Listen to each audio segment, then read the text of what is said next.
In response to the recent food poisoning incident in Mandya District of Karnataka, a team from the Education Department Government of Meghalaya visited the affected site to evaluate the situation. Officials met with the District Magistrate and visited the hospital where students from Meghalaya are receiving treatment. They also inspected the residential school where the incident had occurred and interacted with key stakeholders. A detailed report will be submitted to the Education Department, Government of Meghalaya.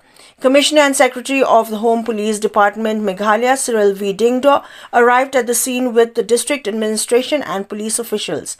District Magistrate Dr. Kumar confirmed that the police investigation is progressing swiftly with 3 individuals, including the school owner and hostel warden, already under arrest.